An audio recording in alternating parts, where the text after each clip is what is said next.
करने की इस्तेदाद की थी। ऐसे फैसले पर अमल दरामद के बावजूद उन्हें तस्लीम नहीं किया जा सकता। पाकिस्तान के गॉडफादर को इस कौम ने सड़कों पे निकल के और आखिर में अदालत में ले जाके शिकस्त दी, और आज वो कहते हैं मैं मुझे क्यों निकाला। मियां साहब की तरक्की धोखा तो खान साहब की तब्दीली झूठ है।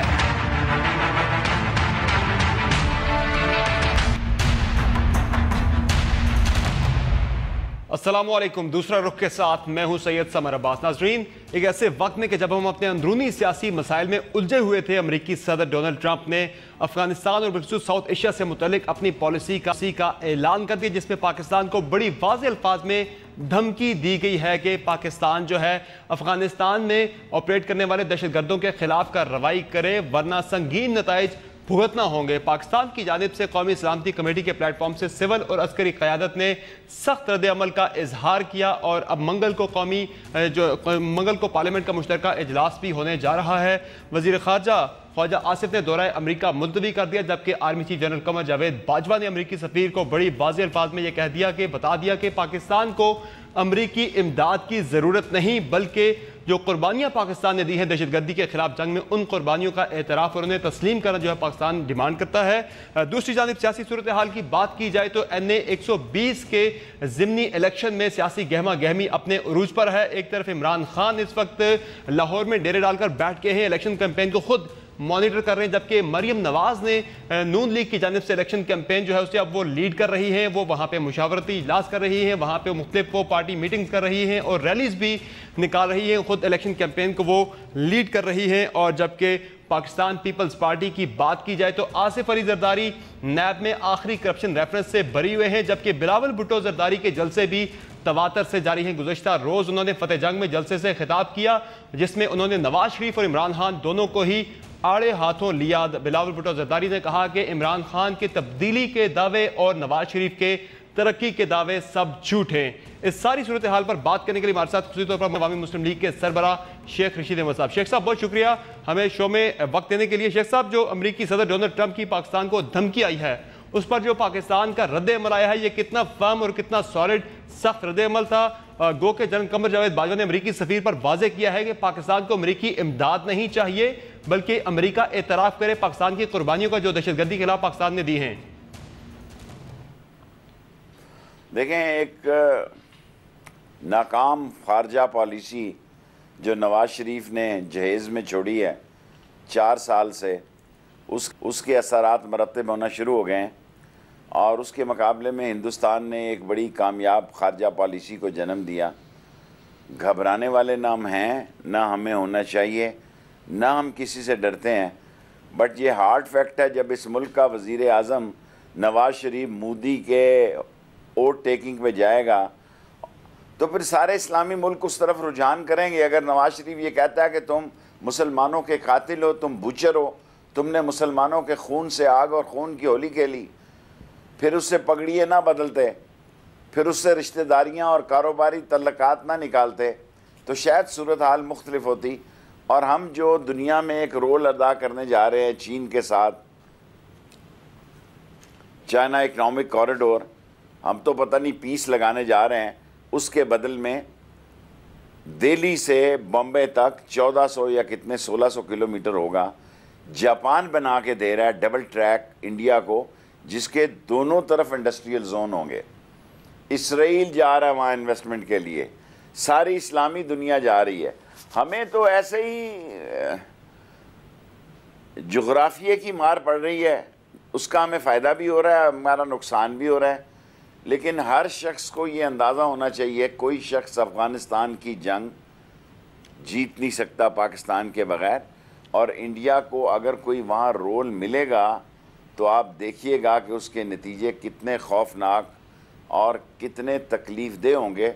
और इंडिया भी 101 बार सोचेगा कि मैंने ये रोल अदा करना है। गो उसके कौंसल खाने बहुत हैं पाकिस्तान के गिरदो नवा में, अफ़गानिस्तान के बॉर्डर पे, लेकिन पाकिस्तान की फ़ौज अल्हम्दुलिल्लाह दुनिया की वो फ़ौज है जो हज़ारों की कुर्बानियाँ देने के बावजूद भी पाकिस्तान की सरजमीन और दहशतगर्दी के ख़िलाफ़ और अमेरिकन दबाव में आए बग़ैर इंशाअल्लाह अपना एक तारीख़ी रोल अदा करेगी। अमेरिका ट्रम्प को इतना नॉन सीरियस अमेरिकन प्रेसिडेंट है, उसकी बेवकूफ़ियों के चर्चे आम हैं और उसके मुल्क के अंदर भी उसको वो पजीराई नहीं है जो किसी ओबामा को या बुश को या किसी और को हासिल थी।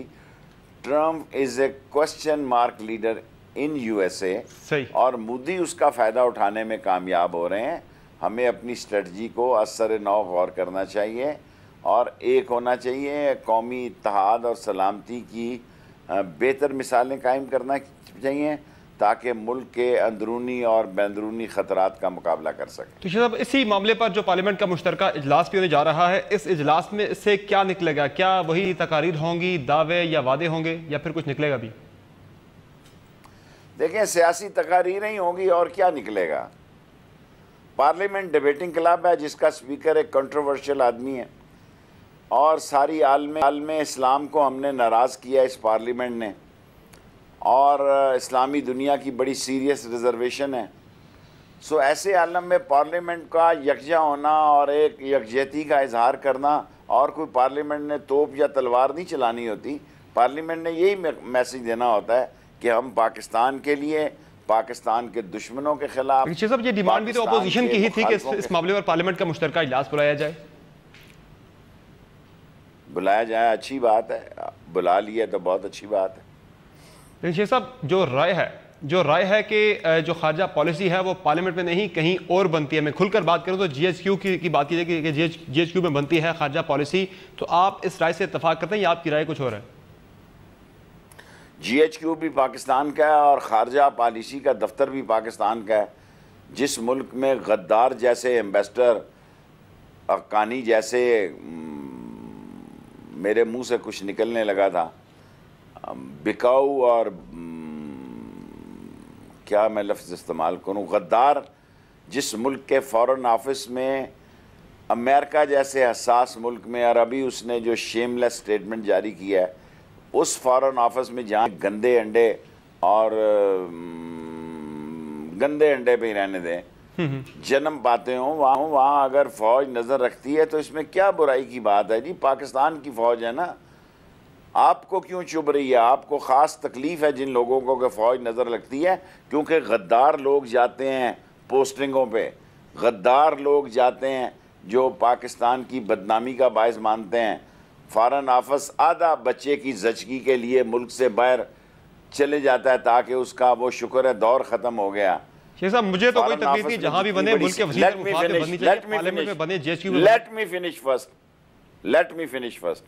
फॉरेन ऑफिस से बड़ा सियासत का गढ़ कोई नहीं है कि आप देखें कौन से ऐसे लोग हैं जो थके हुए स्टेशनों पे जाते हैं और कौन से ऐसे लोग हैं जिन्होंने सारी सर्विस अपनी पॉश एरिया में गुजारी।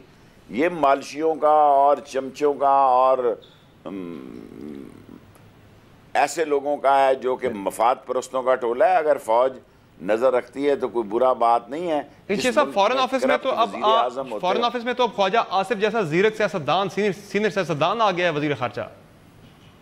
बस आपको मुबारक हो। अगर आपके नज़दीक जिसको नारोवाल का नक्शा नहीं पता और शकरगढ़ का नहीं पता और जिसको रेमंड डेविस याद आ गया आज, तो उस जैसे जीरक ही मरवाएंगे। थोड़ी देर आप इंतज़ार कर लें।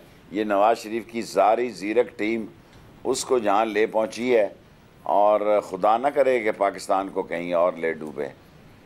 तो शेख साहब, कहीं ऐसा तो नहीं है कि ऐसा तो नहीं है कि हम पनामा मामले में हमारी हुकूमत उलझी रही और ख्वाजा अमूर की तरफ हमारी तवज्जो गई ही नहीं, जिसकी वजह से अब देखें ये पॉलिसी आ गई है, तो अब कितनी दुश्वारी का सामना हमें करना पड़ सकता है इस सारी सिचुएशन से कन्फ्रंट करने के लिए? कोई कन्फ्रंट्रेशन की ज़रूरत नहीं होगी इंशाअल्लाह। पनामा जो है चोरों का दस्तावेज़ात सामने आई हैं, किसी को पता ही नहीं था। इस मुल्क में 99% लोगों को पता ही नहीं था पनामा क्या बकवास का नाम है। ये तो सहाफ़ियों ने निकाली और उसमें पता लगा कि हमारे चोर लुटेरे डाकू सियासतदान भी हैं, बेईमान परले दर्जे के, करप्ट और डिसऑनेस्ट, यहाँ की दौलत लूट कर बाहर ले जाने वाले भी हैं। तो तब पनामा का पता लगा और उनको कहा TOR बना लो, उन्होंने TOR नहीं बनाए। और यही वजीर खारजा साहब जो हैं वो असम्बली में कहते हैं कल भूल जाएंगे लोग पनामा। पनामा ने उठा के बाहर फेंक दिया। कल या मैं परसों सुप्रीम कोर्ट में यादाश्त के लिए जा रहा हूं, जो 7 दिन कहा था कि 7 दिन के अंदर अंदर हम हुदैबिया पेपर की जो टाइम बार्ड है वो पेश करेंगे, वो नहीं किया। इंशाअल्लाह कल या परसों मैं सुप्रीम कोर्ट में दरख्वास्त दे रहा हूँ याद दहानी के लिए कि जनाब ये सुप्रीम कोर्ट के सामने भी बयान दे के मुकर जाते हैं, और इनसे क्या कहना और इनसे क्या तोक़े की जा सकती है जो सुप्रीम कोर्ट के सामने बयान देने से मुकर जाते हैं। ठीक है शेख साहब, हमें यहाँ एक ब्रेक लेनी, नाज़रीन एक ब्रेक लेते, ब्रेक के बाद सूरत हाल पर बात करेंगे। स्टे विद अस।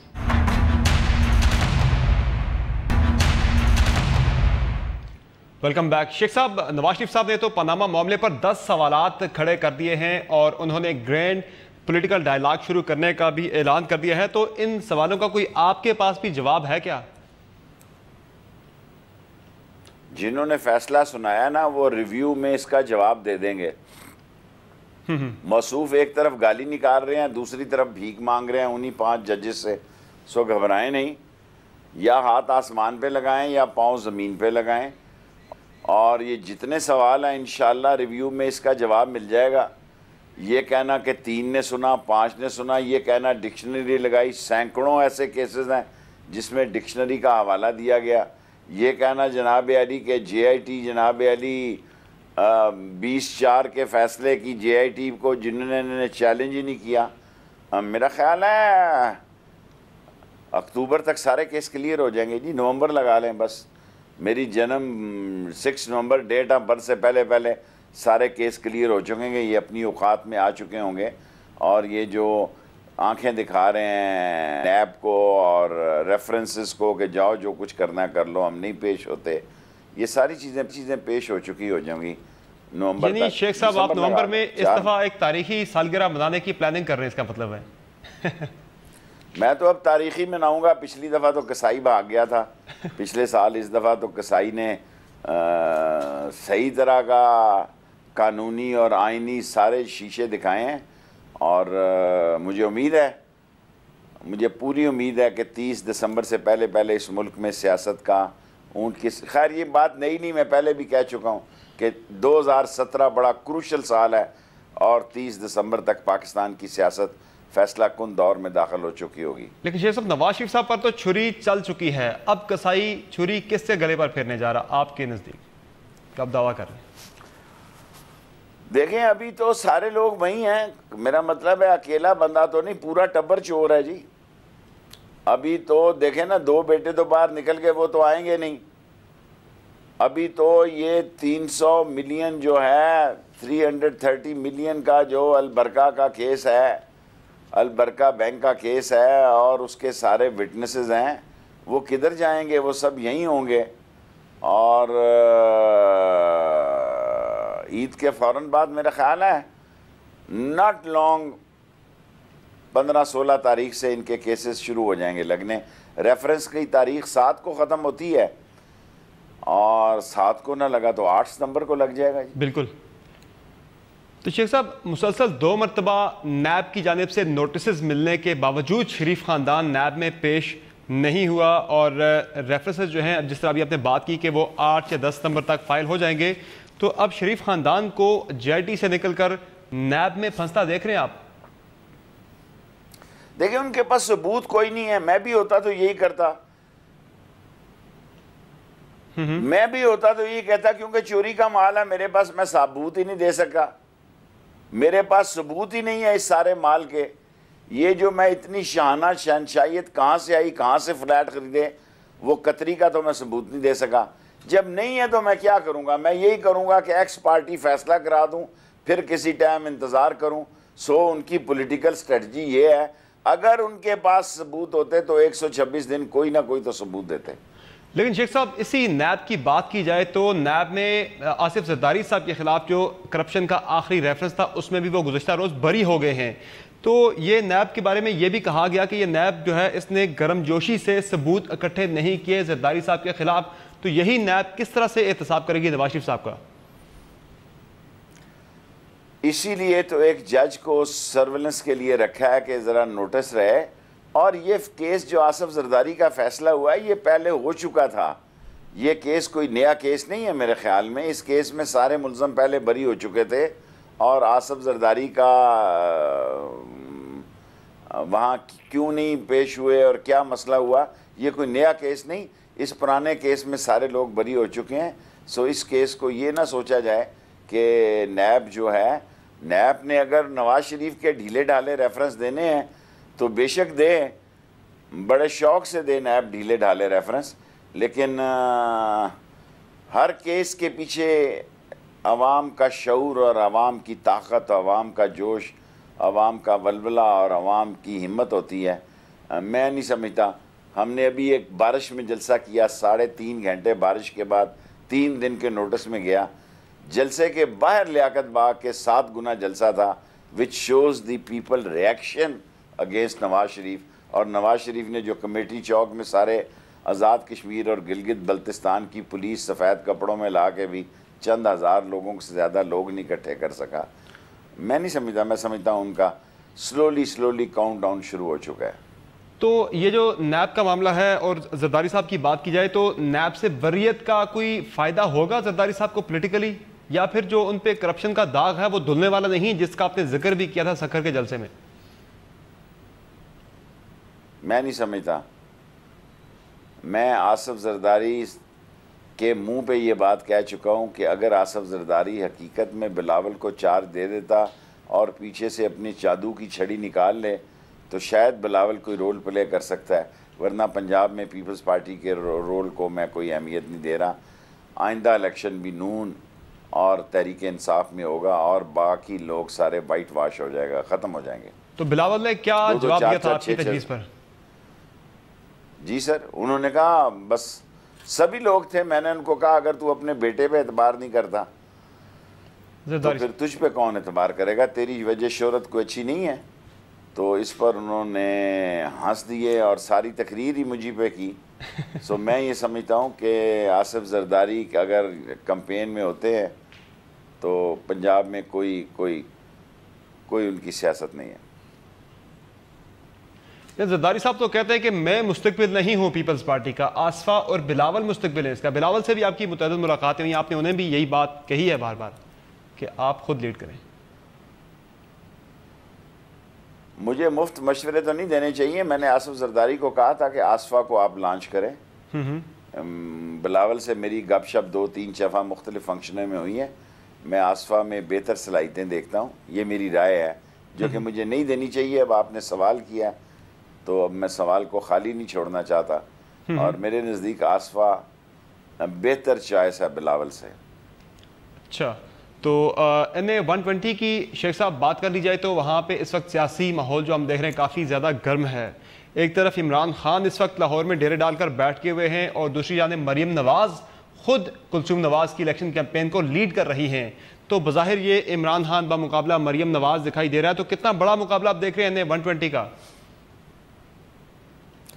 देखें, मरियम नवाज़ की वालदा का यह घर है, उसकी कॉन्स्टिट्यूंसी है, ये ऐसे ही है जैसे शेख रशीद का हल्का 55 या 56 हो। सो इमरान खान की एक खातून वहाँ इलेक्शन लड़ रही हैं और मुकाबला करेंगी। बाई इलेक्शन है, लेकिन मुकाबला जो है वो तहरीक इंसाफ और नून के दरमियान ही होगा और ज़ोरदार मुकाबला होगा। मैं ये नहीं कह सकता कौन जीतेगा और कौन हारेगा, लेकिन अच्छा मुकाबला देखने में आएगा। चले, मरियम नवाज़ को जो शेख साहब तैयार किया, मियां नवाज शरीफ साहब ने 4 साल उन पर मेहनत की, तो क्या अब वो वक्त आ गया है जिसके लिए मियां नवाज शरीफ साहब उन पर इतनी मेहनत करते उन्हें तैयार कर रहे थे? किस्मत की बात होती है। मैं नहीं समझता कि मरियम को नवाज शरीफ सियासत में लाने जा रहे हैं, या वहाँ फ़ैसला अब भी कुलसूम नवाज़ का है। जब मुकाबला कुलसूम नवाज़ और मरियम में होगा तो नवाज़ शरीफ कुलसूम नवाज़ के हक़ में फ़ैसला करेंगे। और वैसे भी अगर हुदैबिया केस खुला तो मरियम साहबा नाहल होंगी और सज़ा हो जाएंगी। बिल्कुल, ये नहीं है। ये नुकता बड़ा अहम है कि मरियम नवाज साहिबा को मैदान में उतारने का नून लीग को फ़ायदा होगा या नुकसान, इस पर हम शेख साहब का जवाब जानेंगे एक छोटे से ब्रेक। स्टे विद अस।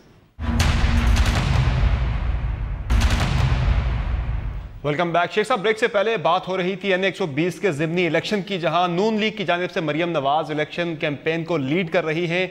अब नैब में आपने हवाला दिया था, उनके खिलाफ रेफरेंसेस भी खुलने जा रहे हैं, तो नून लीग के लिए बल्कि मरियम नवाज के लिए कितना नुकसानदेह होगा इस इलेक्शन कैंपेन को लीड करना? देखें, मैं बच्चियों की सियासत पे बात नहीं करता, लेकिन नवाज शरीफ ने सियासी तौर पर कोई दानिशमंदी का सबूत नहीं दिया कि मरियम की एडवाइजेस पर चल के। अभी तक तो उनकी सारी टीम जो है वो सियासत का सत्यानाश करने वाली साबित हुई है। जो जिस अंदाज में उन्होंने सियासत की है उनके गले पड़ी है। मैंने अभी आपको कहा कि मरियम नवाज कभी भी नवाज शरीफ की चॉइस नहीं होगी, कुलसूम नवाज की तरफ वो जाएंगे।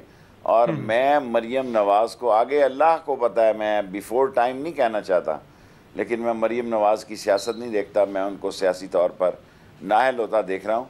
वो इन रेफरेंसेस से नहीं बच सकती।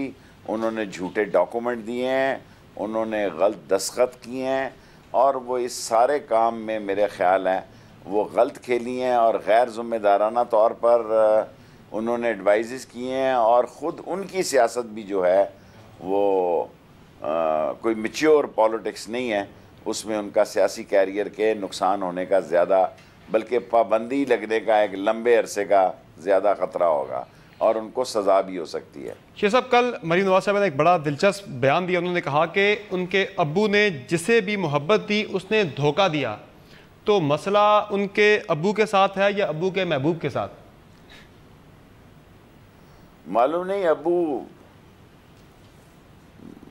मोहब्बत शहबाज को दी है उसने, मरियम को दी है उसने, और इन्हीं को दी है जो 50 के वज़ीर बना गए। मोहब्बत कोई खैरात की चीज़ नहीं होती, मोहब्बत दो तरफ़ा होती है, और जो एक तरफ से मिलती है वो खैरात मिलती है। और दिल की बात को दिल वाले समझते हैं, दुकान वाले नहीं समझ सकते। सो बंदे को बड़ा सोच समझ के बयान देना चाहिए। और दिल की बात दिल वाला जानता है, दुकान वाला नहीं जानता। नवाज शरीफ ने 4 दफ़ा हुकूमत कर ली है, और उसने क्या करना है और क्या उसे चाहिए। एक नाहल, नलायक, नकम्मा और कमीशन खोर और करप्शन में इन्वॉल्व और औस दर्जे की ज़हनी कैफियत रखने वाला और औस दर्जे की पॉलिटिकल क़ियादत रखने वाला आदमी 4 दफ़ा मुल्क चलाता है। तो अब क्या ये ऊपर से नाजल हुए हैं कि ये ना हुए तो मुल्क तबाही के चंगल में आ जाएगा? इनसे जान छुटेगी तो मुल्क बहुत तरक्की करेगा इंशाअल्लाह ताला। शेख साहब, नवाज शरीफ साहब की हुकूमत की बात ही हो रही है, तो उन्हीं की काबीना में भी वजीर थे, अब भी वफाकी वजीर रेलवे के ख्वाजा साद रफीक साहब। उनकी मिनिस्ट्री में 92 अरब के खुरबुत का जो है इंकशाफ हुआ है ऑडिटर जनरल की रिपोर्ट में। तो इस पर क्या तबसरा करेंगे? आप खुद भी रेलवे के वजीर रह चुके हैं। बजी, ख्वाजा साद रफीक बड़े बाप का छोटा बेटा है, ऐसे ही बस बातें कर कर के पकौड़े तल रहा है। ना रेलवे ने तरक्की की है, अगर तरक्की की है तो सिर्फ उनकी जो डिफेंस में उनका, मुझे नाम भूल जाता है, जो उन्होंने तीर चलाए हैं दोनों भाइयों ने, क्या नाम है उनका, डिफेंस की सोसाइटियों का, ये वज़ायर भी, और अभी तक स्टे ऑर्डर पे चल रहे हैं। 4 साल हो रहे हैं, हल्का 125 का स्टे ऑर्डर संभाला हुआ है। इस मुल्क में कौन पूछने वाला है जी? इस मुल्क में ऐसा निज़ाम होना चाहिए। 10 दिन पहले चीन के वज़ीर रेलवे को फांसी लगी है। अभी चाइनीज़ एम्बेसडर ने उस दिन मुझे खाना दिया था, तो उसने बताया कि 200 वज़ीरों या उससे बड़े लोगों को फांसी दी है और 10 लाख लोग क्या कहते हैं, उनकी इन्वेस्टिगेशन की है, रिवर्ट हुए हैं। और पाकिस्तान में अभी उन्होंने पकड़ा है ये मुल्तान का टर्मिनल, वहाँ उसकी कमीशन के पैसे वापस गए हैं। चीन ने कहा कि ये 17 मिलियन $US कहाँ से आए, उस बंदे को पकड़ लिया है मुल्तान टर्मिनल का। अभी दूसरे टर्मिनलों की तो बारी नहीं आई, क्योंकि चोर मचाए शोर फिल्म लगी हुई है। ज़रा उतर लेने दें, सुकून होने दें, आहिस्ता आहिस्ता आहिस्ता आहिस्ता ये सारे ट्रैप होंगे और इंशाल्लाह बेहतरी के हालात आएंगे। शेख साहब, धोखा देने की बात की जाए नवाज शरीफ साहब को, तो चौधरी निसार साहब से मुतल्लिक आपकी क्या राय है? आप उन्हें कहाँ देख रहे हैं? क्या कोई नई ट्रेन उनका इंतज़ार कर रही है या फिर ट्रेन छूट चुकी है और अब वो पुरानी तनहा पर ही काम करेंगे आपके बकौल? मेरा नहीं ख्याल। मैंने उस दिन कहा, मैंने कहा यार तूने 3 दफ़ा मेरा जिक्र किया नाम लेके, क्यों? कहता तूने मुझे डरपोक कहा। मैंने कहा तू डरपोक है। मेरे ख्याल में शहबाज शरीफ पार्टी के सदर बन जाएंगे तो उनकी सियासत होगी, वहीं रहेंगे वो। बड़ी जुर्रत चाहिए होती है इंडिपेंडेंट इलेक्शन लड़ने के लिए, सरकारी झंडे तले और सरकारी फ़ंडों के साथ इलेक्शन लड़ना।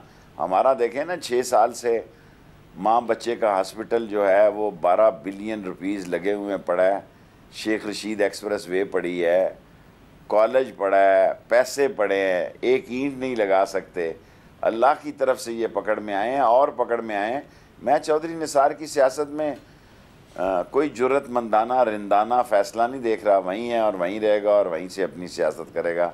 और शायद इंतज़ार में हो कि जब शहबाज शरीफ का पार्टी प्रेसिडेंट बने तो उसके लिए कोई बेहतरी के हालात बने। ठीक है शेख साहब, मैं यहाँ एक ब्रेक लेनी। नाज़रीन साहब से हमारी गुफ्तगू जारी रहेगी मगर एक छोटे से ब्रेक के बाद। स्टे विद अस।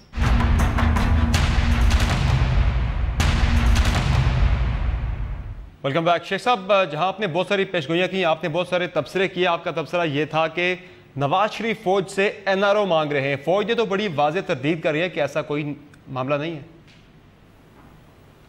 मैंने फ़ौज का नाम नहीं लिया, इशारा आपका मैंने कहा NRO की ख्वाहिश कर रहे हैं।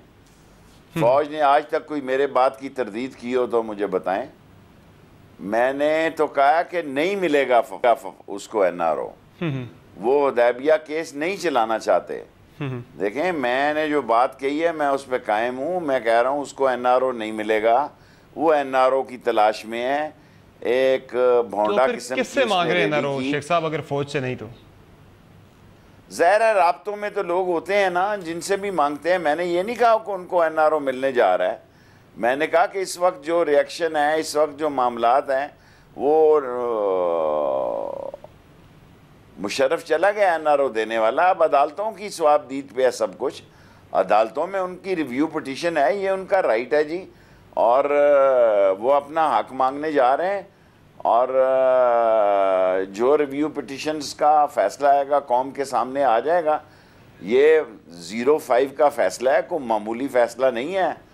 अगर नवाज शरीफ साहब का ऊपर वाला भेजा अभी तक काम कर रहा है, अगर वो नफसियाती तौर पर उस जगह पे नहीं पहुंच गए कि आप रिव्यू में ज़रूर जा रहे हैं कि मुझे बहाल कर दें, तो वो अगले 5 साल तक के चीफ जस्टिस हैं जिन्होंने ये फ़ैसला दिया है। आइंदा भी 3 चीफ जस्टिस इन्हीं 5 जजों में से होने। अगर आपके अंदर भेजा है, कुछ समझ है, अगर VN है आप, अगर वो 6 का 36 वाले नहीं है, तो ये समझने की कोशिश करें कि रिव्यू पिटीशन आपका राइट है। और जो आप बोंगियां मार रहे हैं, जो आप हवाई फायर कर रहे हैं, उनकी कोई हैसियत नहीं।